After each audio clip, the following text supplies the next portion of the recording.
Derrame. El pericardio es hiperecoico. El derrame es hipoecoico. Entonces veremos, si ponemos nuestro dedo encima de la pantalla, veremos que al latir todo ese movimiento del ventrículo viene hacia nosotros. En la excursión del engrosamiento veremos lo mismo. En el paraesternal eje largo veremos el ventrículo y veremos cómo se desplaza. La contractilidad, veríamos un corazón hiperdinámico, luego veríamos una contractilidad normal, abajo veríamos un moderado, un déficit y ya un déficit severo. En el moderado vemos que esas válvulas que antes se abrían, ahora se abren, pero menos.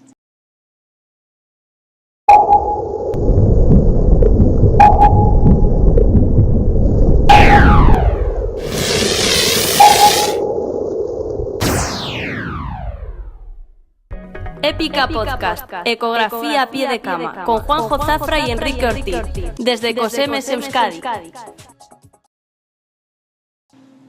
Ya, si vamos a buscar en los pulmones, vamos a buscar neumotórax y derrame pleural. Recordar que el aire sube y el líquido baja. Entonces, un paciente que esté en decúbito, vamos a buscar el neumotórax en el punto máximo de máxima elevación, es decir, tercer, quinto espacio paraesternal, a ambos lados. En cambio, el derrame lo vamos a buscar más abajo. Vamos a buscar ahí prácticamente donde el FAST, subiendo un poquito hacia la cabeza del paciente la sonda para ver el diafragma. Para pulmón vamos a usar una sonda de baja frecuencia. Recordar que es un tipo de ecografía que lo que buscamos son artefactos, entonces tenemos que quitar los filtros. Generalmente con quitar el multihaz es suficiente. Y por convención, los grandes sabios de la ecografía pulmonar dijeron que teníamos que poner la sonda a 18 centímetros de profundidad. La sonda tiene que estar perpendicular a la pleura para ver esas líneas pleurales que se van repitiendo. Si no estamos perfectamente perpendiculares, no vamos a ver la repetición. O sea, es una imagen que no es diagnóstica. Y vamos a mirar 4 zonas, las 4 famosas zonas de Volpicelli, que sería la línea paraesternal, la línea axilar anterior y la línea axilar posterior. La mamila, eso es, primera zona por encima, segunda zona por debajo, tercera yendo hacia la axila, cuarta hacia abajo. Esos 4 puntos a mirar en el pulmón. Siempre que hablamos de ecografía pulmonar tenemos que hablar del signo del murciélago. Esto lo inventaron los franceses, que son muy románticos ellos y muy poéticos, y en París hay muchos murciélagos y es un bicho que se mueve por ultrasonidos. Entonces, pues, viendo la imagen esta de la pleura, se les ocurrió pues que la imagen de la costilla parecía un ala del murciélago, la imagen de la otra costilla parecía el otro ala del murciélago con sus sombras, y esto les parecía el lomo de un murciélago. Bueno, pues, lo llamaron así y así se ha quedado. El signo del murciélago, pese a que es muy famoso y toda esta historia, solo nos vale para saber que estamos en el sitio correcto. Tenemos que ver 2 costillas, hiperecogénico con sombra posterior, hiperecogénico con sombra posterior, y una imagen hiperecogénica que es la pleura, que la tenemos que ver por debajo de la costilla, esa imagen del murciélago. Si la vemos por encima, pues será un enfisema subcutáneo, pero no es la pleura. Tiene que estar por debajo de la costilla. Entonces, por eso es importante este signo, para saber que estamos en el sitio correcto. En la pleura tenemos que ver el deslizamiento.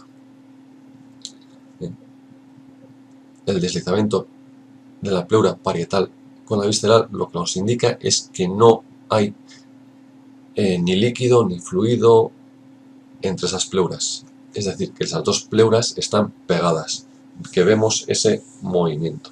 Si hay líquido, vamos a ver el líquido. Si hay aire, vamos a ver que no se mueve, porque el aire no transmite el sonido. Entonces veríamos la pleura de arriba, la parietal, no veríamos la visceral. También puede ser que haya una neumonía, o que haya una silicosis, o que haya unas adherencias entre las dos pleuras y esas pleuras no se deslicen porque están pegadas, ¿eh? Entonces, la ausencia del deslizamiento no es específica de neumotoras, ¿eh? Es específica de que no hay deslizamiento. El único signo específico de neumotoras es el punto pulmón, que sería el punto ese en que la pleura se despega y la pleura está pegada. Entonces veríamos una zona en la que hay deslizamiento y otra zona en la que no hay deslizamiento. Ese punto sí sería específico de neumotoras. Antes se hablaba de usar el modo M en caso de duda, lo de la imagen de código de barras, la imagen de lo de la playa con la arena, las olas y tal. Se ha visto que no es útil, que poniéndolo a baja profundidad y aumentando el brillo se ve igual de bien el movimiento y lo único que hacemos es perder tiempo. Entonces solo sería en caso de extrema duda, porque lo que puede hacer es liarnos, ¿eh? Nos puede confundir. Si nosotros no tenemos buena estabilidad o es un tórax que se está moviendo mucho porque está muy taquipneico, entonces podemos ver incluso una imagen de arena de la orilla, pero que no es real. Entonces, aquí veríamos, eso es el signo del punto pulmón, es el momento en que vemos una zona que desliza con otra zona que no desliza. Otro signo sería la aparición de esas líneas B que surgen de la línea A y borran todas las líneas A y se prolonga hasta el infinito. Esas son las líneas B. Eso son líneas de patrón intersticial, es decir, que hay líquido en el intersticio pulmonar o una fibrosis. También puede ser, pero es un intersticio engrosado que permite el paso de ultrasonido. Entonces, si vemos esas líneas B y vemos que se deslizan, sabemos dos cosas, que no hay un neumotoras y que hay líquido en el pulmón. Si lo vemos en un punto, solo en un punto, el resto de los 4 puntos están libres y el paciente además está con fiebre, tos y expectoración, pues será una neumonía. Si lo vemos en todos los puntos y según bajamos más, tiene más líneas B y tiene una vena cava inferior dilatada, mayor de 2 centímetros, variación menor del 50%, pues estamos hablando de un fallo cardíaco. Otro signo sería el signo de la cortina. En esa vista del hipocondrio que hemos cogido para el FAS subiendo para ver el diafragma, veríamos que en el momento que el diafragma se mueve, nos borra la imagen como una cortina, nos borra la imagen del hígado, ¿no?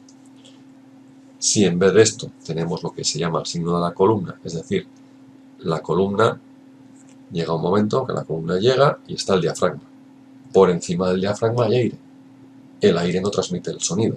No podemos ver la columna por detrás del diafragma, o sea, por encima del diafragma. Pero si lo vemos, es que no hay aire, que hay líquido. Entonces hay un derrame pleural. Aquí vemos un derrame complejo con una imagen probablemente de una neumonía o un colapso. Eso habría que ver si es un broncograma aerodinámico. Entonces el broncograma, el aire en los bronquios y la imagen. Y como ahí es denso, no hay aire, el sonido pasa y vemos la columna. Tuberías. Vamos a buscar una ruptura o sea, una fuga, o sea, ya sea un aneurisma o una disección. Y la obstrucción. Vamos a buscar también la TVP. Miraríamos la aorta supraesternal para ver la salida y el callado. En la paraesternal eje largo vamos a ver la descendente y luego ya recorreríamos en abdomen, pues de epigastrio a la separación de las ilíacas, toda la aorta, y luego femoral y poplitea para ver la TVP. Aquí vemos la imagen supraesternal en transverso y en longitudinal. Y veríamos una aorta ascendente, normal. Esta imagen nos suena más el callado de la aorta, con su tronco innominado y sus salidas de los vasos. Y una aorta en la que se ve un flap de disección. Y se ve, no hace falta un escáner. O sea, si la ves, está ahí. Si no la ves, igual también está ahí. Y si tu sospecha clínica es muy alta, tendrás que pedir un escáner. Pero si la ves, está ahí. En ecografía muchas veces es así, o sea, si lo ves, es. Si no lo ves, igual también es. Y, bueno, esta es la típica imagen del corte de la aorta para buscar un aneurisma. Veis la vértebra, la mesentérica superior y la aorta. Y cortado longitudinal, lo mismo. Si medís la aorta, acordaos de medir de pared a pared, no de luz a luz, o sea, no de negro a negro, de hiper a hiper, de brillante a brillante, o sea, de brillante a brillante, de brillante a brillante, porque os puede pasar que tengáis un aneurisma como este y estéis midiendo esto, y esto es la luz del trombo, claro, tiene un tamaño normal, pero esto no es normal, que veis, el longitudinal, la imagen. Y ya pasando al tema de la TVP, se ha hablado siempre de la compresión en 2 puntos. Las últimas guías y las últimas revisiones hablan de hacer un barrido completo, es lo más eficaz para no perder el 6% de las trombosis aisladas de la vena femoral superficial, que nos perderíamos si solamente llegamos hasta este cuarto punto que se hablaba antes, ¿no? Entonces iríamos ahí por abajo del ligamento ilíaco y desde ahí iríamos comprimiendo suavemente, bajando, bajando, bajando, bajando, bajando, hasta llegar a la poplite. O sea, todo el recorrido de la pierna. Comprimir suavemente. Si veis que no se comprime, hay que sospechar que hay un trombo. No sigáis insistiendo. O sea, si veis que ya la vena no se comprime y se empieza a deformar la pared de la arteria, no sigáis comprimiendo porque es un trombo que no lo vais a ver hiperecogénico, porque igual es un trombo agudo y que si seguís apretando lo que puede pasar es que se suelte y acabéis haciendo un TEP. Entonces ya buscar otras formas, o el color o el Doppler para ver ese flujo dentro pero no apretéis más. Entonces hacéis el barrido eso, desde arriba, desde la vena femoral común, vais bajando, salida del callado, vais bajando, bajando, bajando, bajando por toda la femoral superficial y luego por la parte posterior para ver la poplite. Esto ya lo vamos a ver luego en las prácticas mucho mejor. Entonces, con todo esto que hemos conseguido, pues que nos lleve esa información que hemos obtenido con la ecografía a ver los 4 tipos de shock. Entonces, lo que os decía, el hipovolémico, pues vamos a tener un corazón hipercontráctil, unas cámaras ventrículo izquierdo pequeñas que casi se tocan entre sí, se besan, que dicen los yankees, una vena cava inferior menor de 2 centímetros, que también cuando inspira se colapsa, y pues, si es una fuga, vamos a ver, el líquido intraperitoneal o intrapleural. Y ya pues veremos pues, el aneurisma o la disección. Si es un shock cardiogénico, pues veremos que es un corazón hipocontráctil, probablemente dilatado, un ventrículo dilatado que se contrae poco, unas válvulas que se abren poco, una vena cava inferior mayor de 2 centímetros, que varía menos del 50% con la respiración, y si es un edema agudo de pulmón, pues veremos las líneas vevesas, unas cuantas, más de 3 siempre, en campos superiores, y según vamos bajando se van multiplicando hasta que parece incluso una línea única. Y pues si es una ascitis, pues la veremos también, y eso. Aquí en los vasos no vamos a ver nada, porque la aorta y las venas van a estar bien. Un shock obstructivo, pues veremos un corazón que está intentando contraerse para mover, y veremos pues si es un shock obstructivo producido por el derrame pericárdico, pues veremos eso, el derrame que envuelve el corazón, esa aurícula que se contrae por la sobrecarga, y a veces incluso podemos tener la suerte de ver el trombo en la aurícula, ¿no? Esto es lo que os decía, si lo veis, está ahí, si no lo veis, igual también está ahí. Vamos a tener una vena cava, lo mismo, inferior dilatada, mayor de 2 centímetros, variación menor del 50%, y si la causa de la obstrucción pulmonar, el shock obstructivo, es un neumotórax, veremos la ausencia de deslizamiento. Si es una TVP, miraremos las venas y veremos eso, pues que no hay una vena que no colapsa. En el shock distributivo, pues encontraremos un corazón hipercontráctil si es un estadio precoz de la sepsis, o en estadio más avanzado, pues un corazón más hipocontráctil, que ya nos está hablando de que tenemos que emplear la noradrenalina. La vena cava inferior puede estar o normal, menor de 2 centímetros, o incluso colapsada, que se colapse incluso con la respiración por esa pérdida de fluido a los capilares. Si la causa es una peritonitis, pues tendremos, la causa de la sepsis es una peritonitis, pues veremos líquido libre en algún punto del abdomen.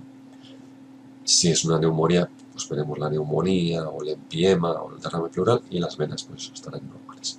Entonces, con todo esto, sabemos la causa de ese paciente que nos preocupaba, qué es lo que le pasa, y tenemos una doctora feliz y un paciente salvado. Muchas gracias por vuestra atención y os veo en las prácticas de las jornadas de Calme. Hasta luego. Muchas gracias, Enrique, por tu brillante exposición. Espero, y así será, que los alumnos saquen todo el provecho a este taller dentro del Congreso de Calme. CMS Euskadi.